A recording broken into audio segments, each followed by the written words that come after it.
Have you ever stared at a blinking cursor on a blank screen, knowing exactly what you need to do, knowing how important it is, but feeling physically unable to start? You tell yourself, I'll do it tomorrow when I feel more motivated. But tomorrow comes, and the same paralyzing feeling returns. You probably call yourself lazy. You probably think you lack discipline or willpower. You might even believe you are fundamentally flawed.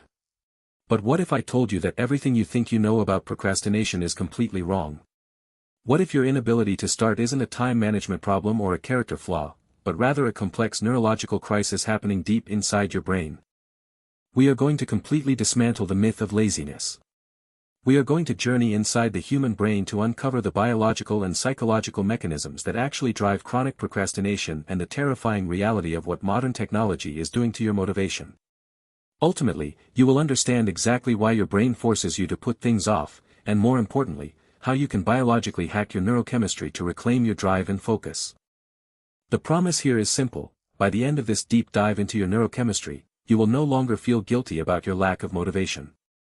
Instead, you will possess a precise, scientific roadmap to rewire your brain, repair your dopamine baseline, and transform yourself into someone who effortlessly tackles hard work. The lie we've all been sold is that motivation is a moral virtue. Society tells us that successful people simply have more willpower, while those who struggle are just inherently lazy. We are taught to rely on self-help gurus yelling at us to just do it or grind harder.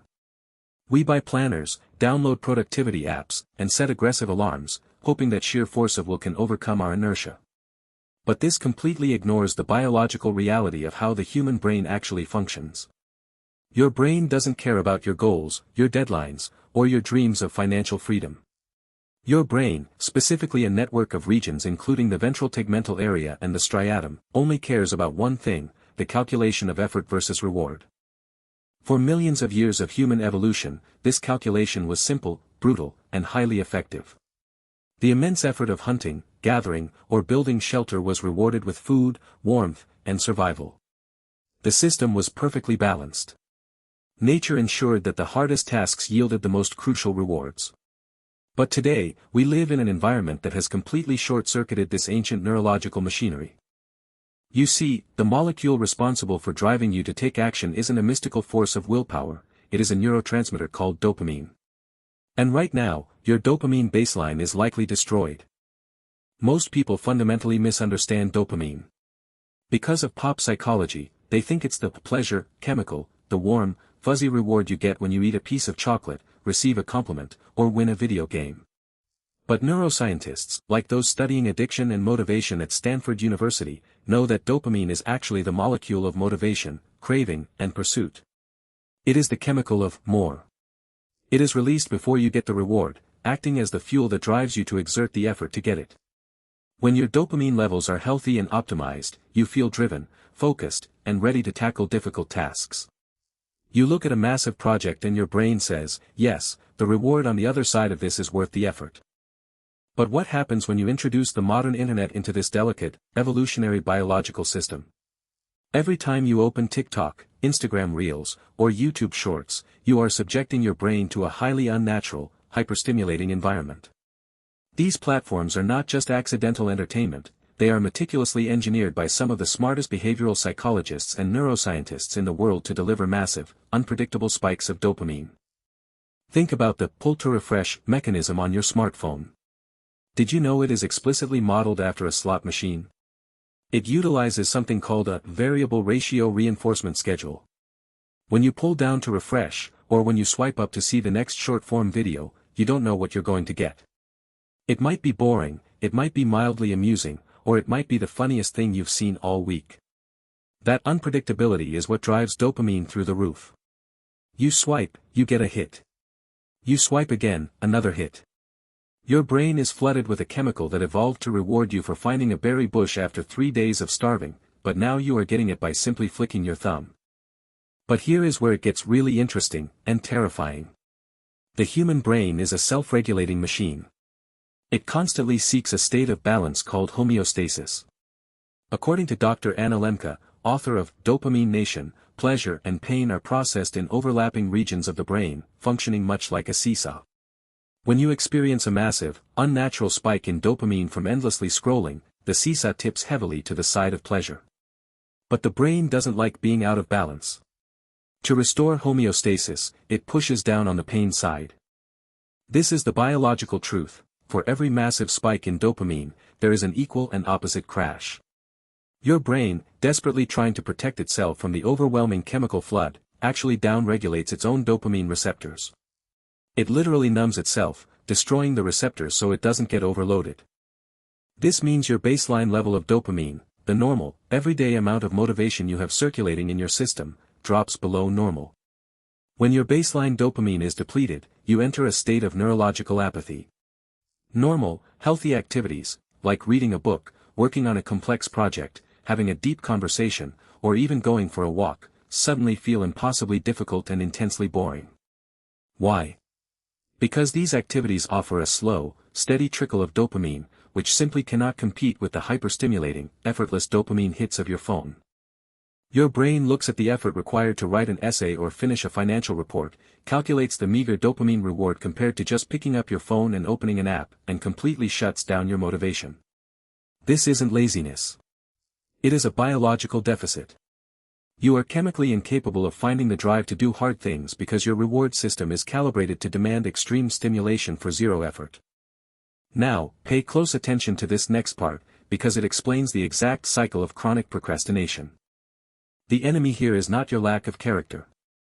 The enemy is the TikTok brain, a state of chronic dopamine depletion caused by algorithmic manipulation. These tech platforms have weaponized your own biology against you. They have hijacked the very neurochemical system designed to help you survive and achieve your goals, redirecting that massive energy into keeping your eyes glued to a screen so they can serve you ads. This constant overstimulation is not just a psychological habit, it is physically altering the structure of your brain. The prefrontal cortex is the area of your brain located right behind your forehead.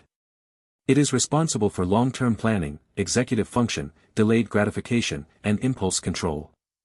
It is the part of you that knows you should be working. However, when you constantly bombard your brain with cheap dopamine, the prefrontal cortex is essentially being starved of resources and weakens. Meanwhile, the primitive, impulsive reward centers of your brain, like the amygdala, are being hyperactivated and strengthened. You are literally training your brain to reject delayed gratification and demand instant, effortless chemical rewards. Every single time you feel the friction of a difficult task, feel a wave of anxiety, and give in to the urge to scroll instead of work, you are physically reinforcing this neural pathway. You are myelinating the circuits of distraction, making it biologically harder to focus the next time. You become trapped in a vicious, self-destructive cycle. You sit down to work, but your depleted dopamine baseline makes the task feel like pushing a massive boulder up a mountain. You feel stressed, anxious, and overwhelmed by the work you aren't doing. This stress cortisol actually lowers your dopamine even further. To escape the acute pain of this stress, you turn back to the very device that destroyed your dopamine in the first place. You seek a quick hit of stimulation to numb the anxiety. You scroll for 2 hours. When you finally stop, the task is still there, but now you have less time, more stress, and an even lower dopamine baseline. The boulder has gotten bigger, and you have gotten weaker. And this is the part that blew my mind when I first researched it. We often think of burnout as the result of working too hard. But in the modern era, chronic burnout is frequently the result of not working at all, but rather exhausting our nervous system through constant digital overstimulation while carrying the heavy psychological burden of uncompleted tasks. But wait, it gets even crazier. We haven't even talked about the solution yet. Because the brain is neuroplastic, meaning it has the incredible ability to change, adapt, and rewire itself based on your experiences, you can physically rebuild your motivation system. It requires a paradigm shift. You must stop treating your procrastination as a behavioral flaw, and start treating it as a biological injury that requires strategic rehabilitation. The first step to curing the TikTok brain is a strategic dopamine detox. You don't need to move to a cabin in the woods or throw your phone in the ocean, but you must aggressively cut out the high dopamine, low-effort stimuli that are numbing your receptors. This means deleting short-form content apps, yes, all of them.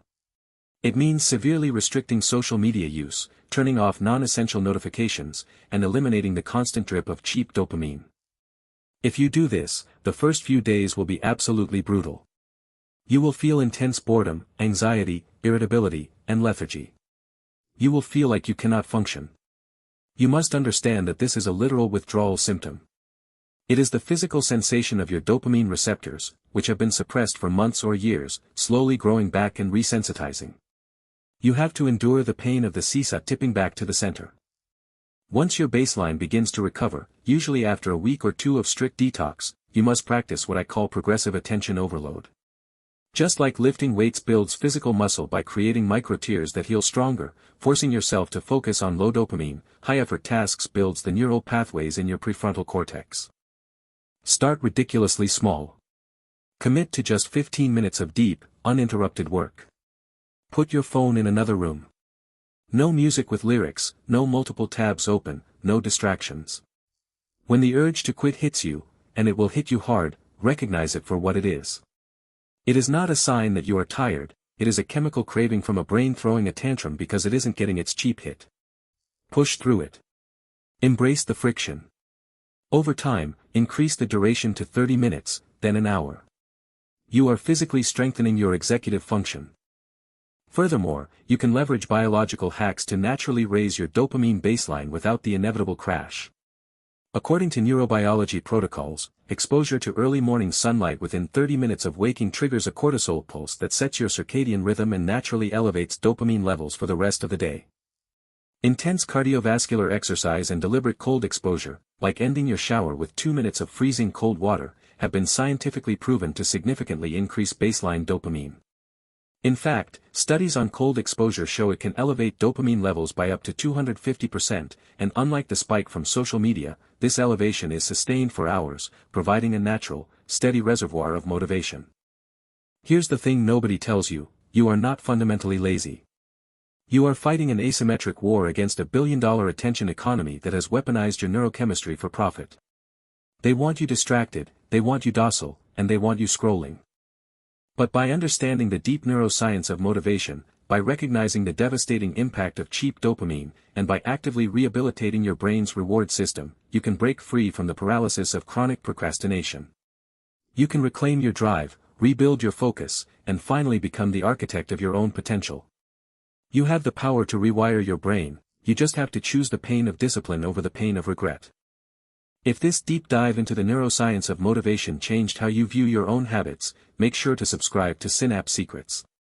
We expose the dark truths about human biology and psychology every single week, giving you the tools to take back control of your mind. Hit the like button, and let me know in the comments, what is the one task you've been putting off that you are going to conquer today? Until next time, protect your brain, and take back your control.